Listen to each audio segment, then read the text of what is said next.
Good morning, everyone. So the number's 3. 3.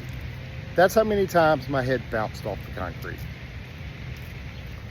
So I told you last week I was going to tell you a story this week about the scar that changed my life forever. 3 is an important number to that. January 18th, 2002, a day that's kind of etched in my brain, literally and figuratively, forever. It was my second year of my freshman year of college. I was in community college in the Mississippi Delta. And I had just come off really the best semester of school I had ever had. For the first time in my life, I was a 4.0 student. I was studying mechanical engineering, and everything seemed to really be right in the world. One thing was missing: athletics. See, I was recruited out of high school to play college football. I was a linebacker. I wasn't great, but I wasn't bad. I thought I was a pretty solid player. Obviously, I got some recruiting opportunities. Was recruited by Mississippi State pretty lightly. Ended up signing with a community college. It's like, you know what? Not a bad transition from high school into college. Let's give it a shot. So I went out, did all stuff, freshman year, August, September, doing the things that you do. Was offered a redshirt year, and it didn't sit right with me. One, it's kind of if I knew then what I know now kind of deals, but ended up declining the red shirt, thanked the coaches for the opportunity, and decided to focus on academics. So I did. Moved out of the dorms, moved back home. School wasn't that far away from where I grew up, and hit the books hard. Paid off. I was loving school. I was really successful. Why would you not love it? People love things that they're successful at, right? Makes sense. And as one thing that was missing was athletics. I missed being a part of a team. I missed playing football. So come around right before we break for Christmas, I find the coaches. I'm like, hey, here's where I'm at. Here's the deal. Coach is like, you know what? I was looking for you. Come January, come back. You'll have to go through the process like everybody else to walk on. Not a big deal. Come on. Bet. Let's go. January rolls around. I show up to campus. We go through, this is the first week of tryouts or whatever. Monday, Tuesday went great. Wednesday, one of the last few things I remember is I got into a bit of an argument with a potential teammate over some stupid shit. He was talking about how great his team was, and I knew what team he played for. We slaughtered him every year. It's a big dude. 6'6", 360 pounds. Soft. But it just didn't sit right with me. So, we spatted back and forth, talking about how great our teams were because we're college kids. Thursday, we had an off day. I remember driving me and my roommates to a bar in Cleveland, Mississippi. And then Friday, the last thing I remember Friday was after practice that afternoon, I was packing up to go to Jackson, Mississippi for the weekend. I saw my best friend, Bridget, that morning. She was running late to class. And literally, that's all I remember about that day. And, I made my way to Jackson. I was in the hospital. The way the story goes, because there's 2 weeks of my life that I don't remember. Me and this guy from Wednesday, the 6'6" guy, the fight kind of continued. I guess it was a weight day. We're in a weight room. Old teammates tell me that we got into a fight in the weight room, and coaches broke it up, told us to go to the dorms, be done for the day. And the fight continued in the parking lot. They said I threw the guy against the truck, started hitting on him. He reached in the back of the truck, grabbed whatever he could, hit me in the back with it, pushed me off him. I tripped over a curb, and as I was getting up, his weapon of choice was a shovel. And he swung that shovel like you'd swing a bat. And I have a scar, you can kind of see it. It runs from here to here. That's where he hit me. Also have a scar right here on my neck that you can kind of see. That's where he hit me. Police reports, knocked out instantly, unconscious. As I fell backwards.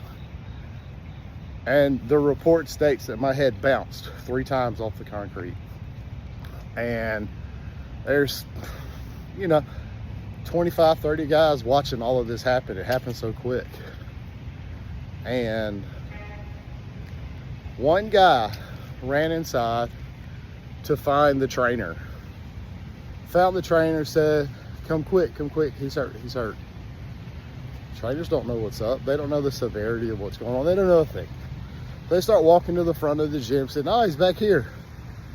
Walked to the back parking lot, and I remember talking to the trainer 2 years later. He said when he opened the door, blood shot out of my mouth because I was drowning. He said I had to get to you as fast as I could and just hope and pray that you didn't have any bloodborne anything. He said because I couldn't tell the difference between what was concrete and what was the back of your head. He said because there was so much blood. He said I had to run my head across the back of your head to make sure your brain wasn't just exposed on the concrete, so that he could turn my head to the side so that blood could drain out of my mouth so I didn't drown. Pretty visual. Coaches call my parents. They come to the hospital. Longer story about that for another time. First night in ICU, they sent my parents to the hotel to get some rest. There's really nothing they can do for me. They can't sedate me because they don't know the severity of my injuries. They know that I'm cut here and I'm unresponsive and my brain is swelling.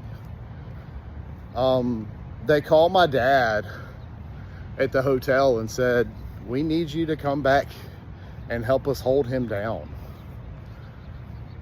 He said, huh? So he gets to the hospital and the doctors tell my folks that they tried to restrain me, but I broke the restraints because I was still fighting. And they couldn't sedate me, so they had to do whatever they could to keep me from moving because they really don't know what's wrong with me. So like the still fighting comment is what continues to reverberate in my brain. 23 years later. And it's crazy because it's a day, I say it's a day I'll never forget, but it's a day I don't remember.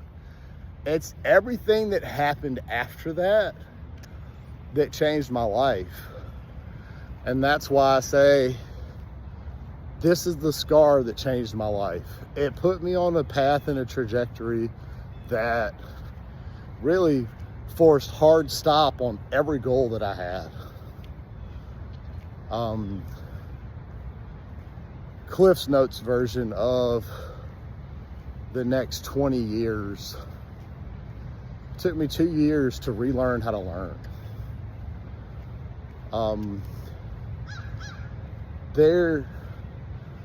The visible scar created so many invisible scars that only I can see and only I know, but are the basis and the genesis for the stories that I have to share.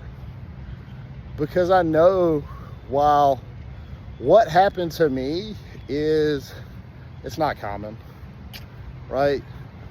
And the order that it happened, the manner that it happened is not common. But what happened afterward, I guarantee you there's some commonality between what I went through and have gone through and the isolation that I faced from that others have felt. And that's why I think it's important to share these types of stories. You know, something that I remember is, you know, concrete's very unforgiving. But what it built was a lot of resilience in me and a lot of forgiveness. And it can create aspects of doubt and self-doubt.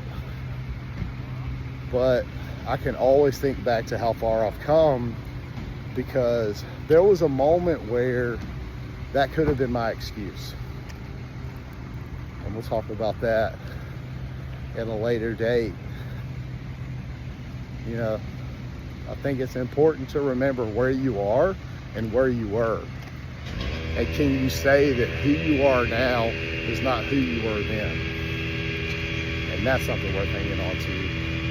And what got you there, those are the stories that you need to tell. Would love to hear your stories of perseverance and resilience, and how your visible scars created, I'm not going to say an armor, but just a passion in you that is unbreakable. Get out and share your stories. Guys, I'll see you next week.